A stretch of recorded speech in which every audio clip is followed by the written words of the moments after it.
Welcome to Front and Center, from political battlefields to cooperative playing fields. Hello again, I am Michael Maxeni.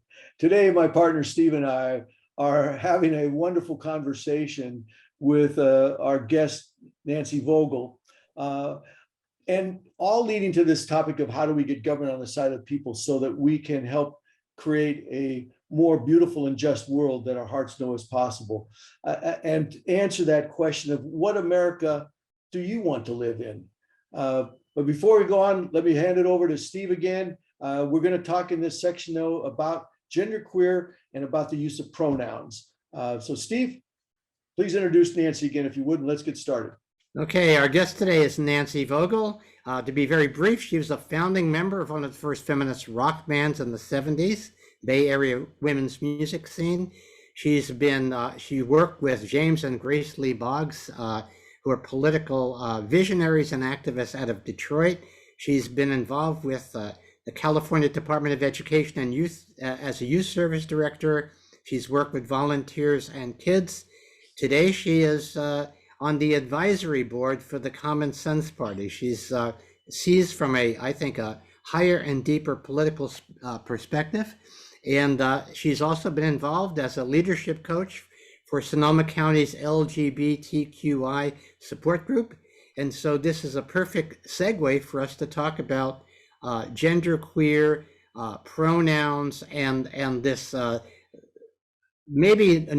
controversy that's emerged about, again, how people want to be called, this new regendering that people are going through, and all of the strange projections being put on it. So let's get down to basics and maybe begin with your own story. Well, what's ironic and interesting, I guess I'll just capture it as interesting, is that even though I've been in this community, I guess since 68 or 69, this segment is in a way the most problematic because it's in a way it's the most treacherous water, because when something is the newest idea, the newest awakening, yeah, or consciousness opening, or the newest idea, I think it engenders the most passionate responses. And so what a lot of people are experiencing right now is reticent to even have these discussions publicly, because they're so easily misinterpreted. They're so easily emotionally charged that someone's listening can be maybe not as rigorous. And so something is said or interpreted in a certain way that can then cast aspersions on that person. So I think that I just want to acknowledge that this is an extremely controversial subject, and that it is challenging to have kind of a bilateral view of it, because, and Steve, you probably have heard this too, I mean, amongst your community down there. But I think it's really important to talk about, and so I'm glad we're bringing it up. I want to say that I think the whole issue of genderqueer, the book, I think is very similar in a way to how it's being used. It's being weaponized by a tool of the right to spark obsessive fear and anxiety and petrifying future Armageddon, to Christians. And so I think it also is like anything, when something is repressed, what happens? The energy builds, and the energy builds, and then it has to explode. And so, I mean, I'm coming right now to Martin Luther King saying, and you guys maybe can help me on this, when evolution is not possible, revolution is necessary. There's a quote like that. That's not right, but it's something like that. And I would say that that's a little bit what's going on here. A young person wrote a book about their experience. That's what it was. A young person was writing a book about their experience. I have heard stories, I've read stories that this book can be life-changing to some of the young people who might be considering self-harm, who might be considering that they are such an anomaly that they don't deserve to exist. So I'm going to say straight out, this book has been a life-saving event for some young people. When some adults read it, it's horrifying. And you say, wow, why is this in public school? This shouldn't be in public school. If this were a heterosexual book, this would not be in the school at all. And so, on the other hand, if the community, can we say that the community needs to have this information accessible to young people so that they don't consider self-harm? And so, whether it should be in the public library of the school, I mean, some people say you can get it at the public library. Does it have to be on a school campus? That's a discussion that every town could have. And I think it's a righteous discussion. What is the responsibility of the school, and has the school taken over the responsibility for parents who both parents have to work, who don't have the time and the energy in the way our parents did to provide the cultural awakening to their young people in a nurturing kind of way? And so in some ways, people are blaming progressives, liberals, transgender. The conservatives are blaming people for that instead of saying, what culture have we created where we have relegated to the schools the responsibility that parents used to have the time and the energy to provide to their kids, with union wages, with living wages, with jobs that were respectable, blue collar jobs that were respectable. If we're taking all of these away, and each parent is working 2 jobs in order to pay the rent, I mean, the rent's gone from 1/3 of your monthly salary to sometimes almost 3/4 in Sonoma County. It is impossible to live alone in Sonoma County, almost impossible. And so I'm not deflecting the controversy away from this book. I'm putting it in a bigger context because I think it deserves a bigger context. I was blown away by the images. What can I say? I'm old.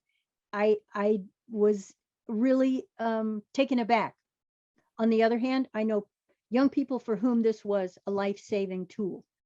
And so if we would say, let's have some deeper conversations about what it means to be a man, what it means to be a woman, what it means to have a spectrum of behaviors that we can pick and choose from that seem appropriate to us.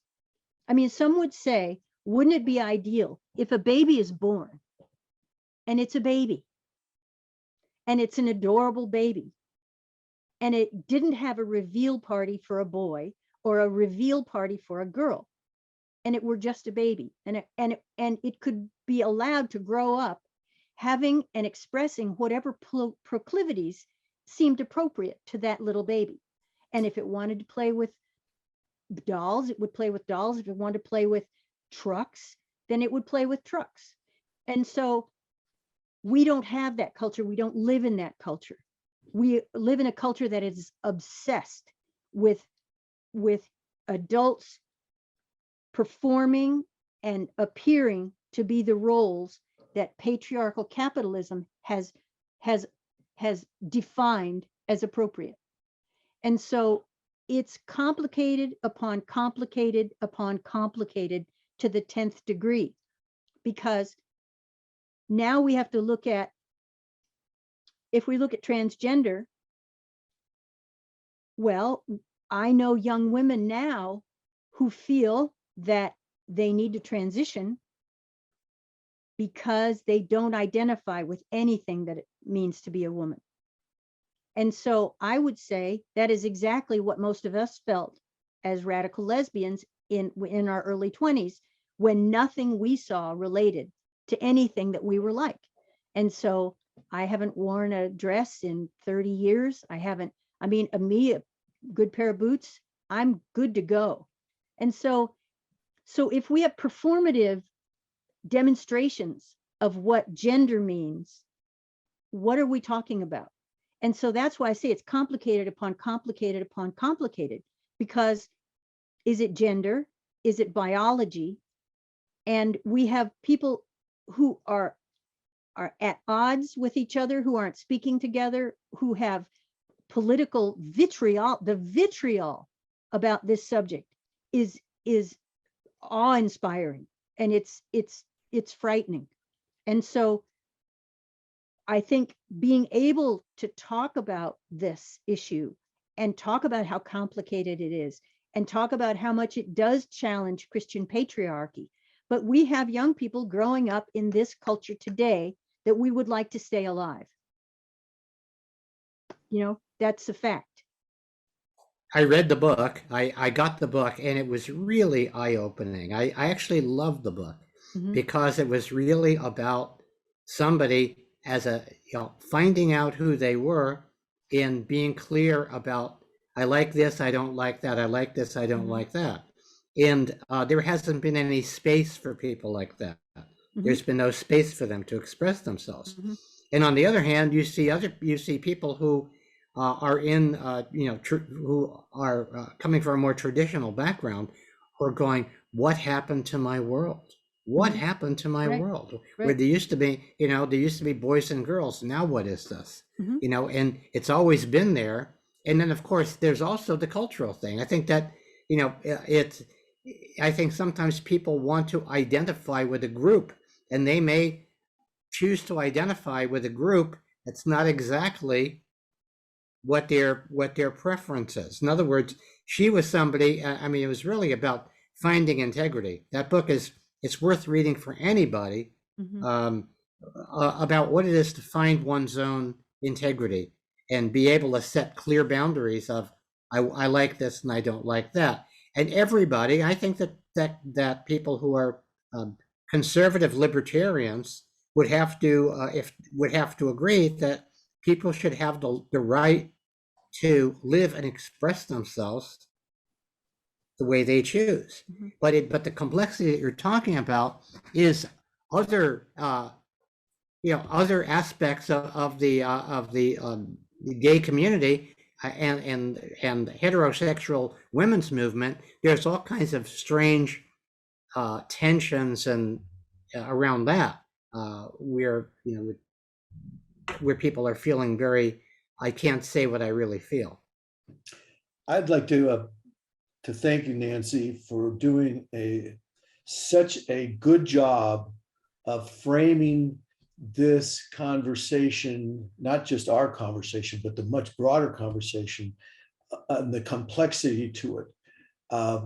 Because you touched on, I could go back and take an outline of it, all the different points you made, which were so perfect, that need to be drilled down on each one of those significantly, these areas. And what I want to touch on is where schools have had to take over. Going back to our question of what kind of America do you want to live in? What is a more beautiful and just world that our hearts know is possible? When we look around at what has happened, and when we were all young kids, I remember very distinctly being a young teenager, laying on the grass at Seaside Elementary School with our hands behind our head, looking at the clouds, laughing, going, boy, when we get to be as old as our parents, and those parents were in their 30s, we were laughing, going, wow, by the time we're their age, we'll only be working 3 or 4 days a week. Just think of what we can do. Think of the great art, the great music, the great sports, all the beautiful things and great things we could be doing with our time, rather than having to work to pay the bills, to put a roof over our head and put food on the table. And now you fast forward 60 years, and now that same neighborhood I grew up in, where every single household had an average of 2+ kids, every household but one, and it was my household. My mother chose to go to work when I was 8, and she was the only working mom in the neighborhood. Everybody else was living very comfortable neighborhood in a brand new tract home 2 miles from the ocean on one salary. And people had nice vacations. Everybody was healthy. Everybody was happy. We were living great lives. And now that same neighborhood, 60 years later, there's less than one child every 3 houses. Every household, both people are working 40+ hours, 45 hours or more a week. Yeah. to live in a 60-year-old track house Right. without their kids. And if they have kids, they're being raised by nannies and others. What have we done? What kind of a world have we created? Thinking that technology and all this stuff was going to give us this freedom, it's done nothing more but enslave us to becoming slaves to work and to materialism, and that, and so what the point of that is that what you said about what's happened is we've handed off the opportunity of a nurturing, caring parents to teach the values to their children, to be there with their kids, to teach them the family history, to teach them that, to teach them good values. Now it's handed off to at best to the teachers, but at worst, and what's most normal, is to YouTube, movies, videos, where the self-interest of those has degraded our culture on every measurable level. We have gone backwards. Suicides, health, you name it. And I would say that teachers, public school teachers, because I know so many, are doing a Herculean job to provide that emotional academic support to these kids. And they're paid pittance, and they're treated with such disrespect. Right. It should be one of the most highly regarded and respected, but we put all this value on measuring money. Everything's about measurements by money instead of measurements by life and joy and happiness. And so what we measure grows, and what we measure is this economy, GDP, that's the wherewithal, instead of measuring how healthy is our people, how happy are our people, and what are the relationships, that feed them. And one last point I want to make before I get off my rant in response to your great framing is this issue of proclivities. And I think one of the things that Genderqueer, the book, did and will do for people, and I really do encourage people to read it, but it was something that I was taught and learned as when a dear uncle of mine, when I was 12, came out. So since I was 12 years old, I've been around somebody who I've loved dearly, who was gay. And all my life, I've had friends that have been gay, and I love them. They're just people like I, who were born with a different proclivity. And something that science has brought forth a wonderful piece to help us understand is that in nature, there's all these diverse beings that may look one way and may have on the surface certain commonalities, but truly have different chromosomes, are the technical terms, and different hormones that make people the way they are. One of my dear friends who committed suicide, I've watched come out since he was in his mid-20s, mid to late 20s. And he would say to me many times, Mike, I wouldn't have chosen to be this way. You think I want to put up with all this garbage and shit and treatment if I wasn't this way? So hopefully now that we have some science that people can trust, that realizes that nature produces all of these variations, and let's accept these variations as beautiful and unique as all of us. And not try to judge somebody because their proclivities make them to be different, to think of them in any way less than, or treat them in any way differently than we would treat anyone who's identical to us. Well, the whole appreciation of neurodiversity, there's a blossoming of neurodiversity appreciation for it now, in terms of personality styles, thinking differently, being on the spectrum. I mean, there again, each person can play a role. The best way that someone described it to me was someone who's OCD, has OCD. Okay, we would, it's spoken pejoratively now, but let's say 1,000 years ago, that person was very, very important because they needed to keep the sacred traditions alive. They needed to have the ceremony in exactly the same way from generation to generation. That person would be the keeper of the tradition, the sacred tradition. So that was a role that they had to play, and it wasn't pejorative, it was exalted. And so when we can look at the different ways that we are in our culture and what gifts we have, then we're living in a place that is going to allow us to thrive. And my favorite book about this is Leadership in the New Science by Margaret Wheatley. She talks about what goes on in nature. She's a biologist. This is a 25-year-old book.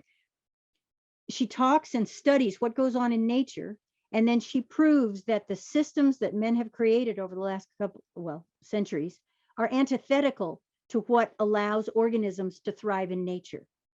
That we've created systems that now are killing us. And so that book was profound for me. It was a really life changer for me. What was the name of that book again? Leadership and the New Science by Margaret Wheatley. Perfect. Thank you. We'll make sure to find a link to that. Put it in the 1994, I notes think it is. on the show. We'll Yeah. make sure to link that in there, as we will the book Genderqueer, which I heard an interview. Hey, I want to say that if that book did not have the graphic images, we would not be talking about it.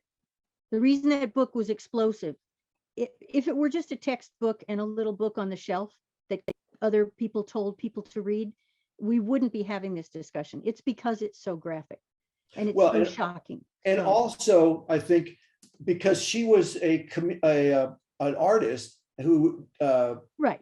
was her way of expressing it. Because had she written the book as a writer, Mhm. it would have been 240 pages of text. Yeah. Instead, it's 240 pages of pictures Mhm. conveying her story through the images of her comic strip type caricatures, which are very graphic instead of putting it in words. But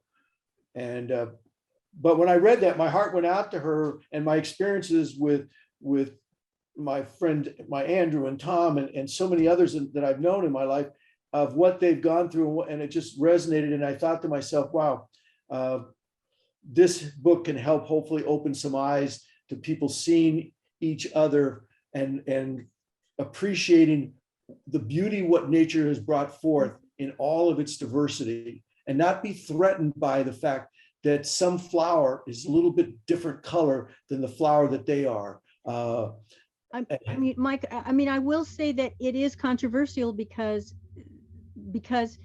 in our own community, conversations about the complexity of this they're challenging to have, because people feel emotionally charged and they feel emotionally positioned. And so it's very difficult to say, what about this? What about? And so the concerns that I think anybody has a history in politics, when you look at one particular event, you see how it multiplies and you see growth and you see social change. I think it's okay to have those discussions and say we're not opposed to anything, but I think to be able to have the discussions is important. And I think that where it gets challenging right now is that many people feel that those discussions are discouraged, and that makes it challenging. Well, and others will take things out of context and take little sound bites of something to make a narrative that can be totally different than the intention if it was left in context, because context is everything in communication. And we have gone away from understanding the need for context and allow people to just take bits and pieces that serve their narrative and their agenda and what they want to put forth. That's pretty popular. Yeah, pretty, and the main way it's done. Transition though for a minute. Now I'd like to, because we don't have unlimited time, and this is such a topic that could go on in to so many areas. But one of the things that is controversial now and is putting it in the face, and you said it so nicely about when there's something totally new, the pushback and the reaction is sometimes extreme. And this use of pronouns to help, the use of pronouns, let me just leave it at that. How do you see the use of pronouns from your perspective? Can you kind of frame that for us? Well, it's making the invisible visible. I mean, it's shifting perception. And so in the way that almost every white person, in seeing people at the grocery store, and they'll say, oh, the fifth person in line. They won't say the fifth person in line with the green shirt. If there's only one African American, they'll say, the black guy in he dropped his wallet. Yeah. We identify the one who's not the dominant. Who's So in different. the same so in Yeah. the same way, the word cis is identifying that to be heterosexual is the water that we swim in. And so instead of only identifying the gays, the lesbians, the transgender, the questioning queer, intersex, instead of identifying, everybody gets an ID, because a cis person doesn't have to have an identity, because we are everywhere. Do you see what I mean? So The so having dominant. pronouns then creates equality, because that person who hasn't needed an identity because they were white and uh, um, assigned female at birth or assigned male at birth, and that's what they are now. So they don't need any ID, but only the ID of people who aren't that. And that's why pronouns, and that's why the term cis came, for people to acknowledge that that is my stand, that is my identity. In a perfect world, we would not need an identity. I would be me, you would be you, everybody could be themselves. But we don't live in that history right now. We don't live in that time in history. We live in a time of exposing the dominant that has always been so dominant that you know, the old saying, how do you explain air to a fish? You don't. You have to take the fish out of the water so they experience no water. And that's the same thing as developing consciousness, is that you won't notice it until you're saying, oh yeah, I have an identity too. And so That's a great metaphor, because you take a fish out of water, they're going to flop like crazy, fight like hell. They don't know what air is. They only know Exactly. what water is. Right? And this is so threatening to everybody, to see those pronouns and the use of it. Would you define what cis is? You know, I'm embarrassed. I should have looked this up, because I know it's a Latin word, probably, and I don't, you know, I just, everybody uses it, and I'm remiss Put for it in not knowing. context. How do they use it? How's it Oh, used? so if you're an assigned male, so you came out and the doctor said, oh, Mike, you're a boy. Mrs. Maxeni, you've got a boy, right? And so you were assigned a boy at birth. You grew up and you still identify as a man. You are a cis man. If in fact you decided that at age, you know, 17, 22, that you were misassigned at birth, and that in fact you are absolutely positive that you were female, then you would not be cis, because you would be a transgender, or you'd be non-binary, or you would have another identity. I think one of the questions that might help spur or one of the statements, or the way it's put, can stimulate some of the pushback, is the choice of words decided versus perhaps realized. Realize is what I should have said. I misspoke. Yeah. Yeah, because but you have to realize before you make the decision to transition. So yeah, I mean, and that's one of the things that I thought her experience and Tom's experience and Andrew's experience was brought to me, is it was something that they, through great difficulty, came to realize, is that this was who they were made to be. They weren't, it wasn't a choice, it was who they were. And they finally came to peace with, this is who I am, and are comfortable with it, as being out of the normal, ordinary, mainstream of that nature produces, and recognizing that nature produces all of these things, and they're all equally beautiful, and they're all unique in themselves. And I will say that the women's movement, I mean, when I was a kid, I got to be a tomboy, and nobody blinked about it. Yeah, so girls, I thought you were a tomboy. Yeah. Girls got to be tomboys. And you were a great softball player in those days too. I know, and I would have been on a team too. So we got to express ourselves, and it was very important for me to do that. And so I found myself early, because it was comfortable for me to express myself that way. Boys do not have that in this culture. To be a sissy boy is to be an anathema to your parents, and young men do not have that permission in the ways that girls have had that permission to express their full humanity. Some people wonder right now, if you look at Billy Porter and his beautiful gowns on the award shows, some people might suggest that were this nation more enthusiastically accepting of men like Billy Porter, perhaps men could get up in the morning and wear 4-inch heels and a skirt to the office because that's how they feel comfortable. That's what they want. For me, this would be miserable, but there are many men for whom that would be a dream come true. And we do not afford men in this culture, the burly man image, we do not afford men that privilege of a boy to grow up with that permission.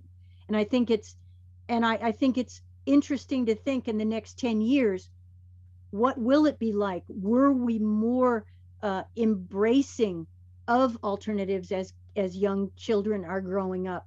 How will things change about identification? Johnny Weir, the Olympic skater, I think he's done a great job of helping bring forth to a global audience, or at least an American audience, who watch ice skating, to see Johnny dress, and just be out there. Yeah. Just like, I'm trying to remember the name of the guy who came in second place in American Idol, who did a lot to move it forward. And, I see a lot of progress where people are becoming more and more accessible, but it's a long journey. It's a long journey right now. Yeah, I just hope it doesn't take as long as it's taken us in this issue of racism to move. But we've got these issues and we're being thrown together. And all of these things are being pushed upon the dominant ways and cultural beliefs. And so it seems like for many, what happened to my world? Well, now it's like, wow, all of these things are changing and being brought forth. And so out of this, I think will come a lot of good. But at the same token, while we're doing this, we've got to realize while we're being focused on these social changes and these cultural changes. And pitted against each other. And pitted against each other, exactly. We have to keep an eye on the bigger problem that will give us the time to culturally and make our evolution on these personal, social, cultural levels, as long as we do not allow a vision of the world to be taken over by those global corporatists who I refer to as the Hunger Games Society elites, who have a vision of where humanity should go that certainly discounts the humanity for almost all. So we need to not lose sight of that big issue while we work on these personal one-on-one issues, because otherwise we may wake up and not even have the opportunity to do that. And the irony is that I would say the far right and the far left have that same exact antipathy towards that world. But each person thinks the other side's going to do it. This race towards authoritarianism and being told, what to do. The left thinks the right is heading there, and the right thinks the left is heading there. And it's exactly either. And it's either. I know. And so if this discussion can help open that up, then that's terrific. And I hope it does. And I know we've been talking for a long time, and I would love to continue this conversation, but I think we need to wrap it. Hopefully we've sparked some curiosity in people on these different topics.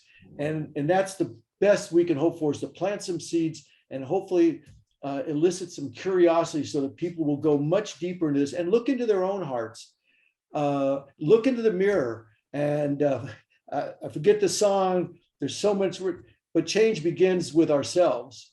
And that's where it goes back to the Boggses. One of the things that they close with is change begins with how we act. Jesus talked to the Christians about repenting, which was to change the way you think, because if you change the way you think, you can change the way you act. And it's so much of that is, it all starts with us. And we need to do that. But before we close the show, Nancy, your final thoughts? Yeah, my final thought, I thought it would be so perfect, is that I was checking this out today, and over and above everything, Jimmy and Grace, here's what they really presented, and it has stuck with me, and it's perfect for this particular show. The principal contradiction facing humanity is the historical tendency to place economic development over human and political development. And that about says it right now, because that's what's happening. So this was, 1968 or something. And here we are, how many years later? Yeah. And that question is absolutely essential to be put on the surface of things. What America do we want to live in? Mm-hmm. What is the world that our hearts tell us is possible? What is that more beautiful and just world? We've got to elevate those questions to the forefront of our discussions so that we can move forward to that more just world that we want. Steve, final thoughts? Yeah, I mean, that's exactly right. That in that unity and bringing left and right front and center, it's really about addressing that common understanding.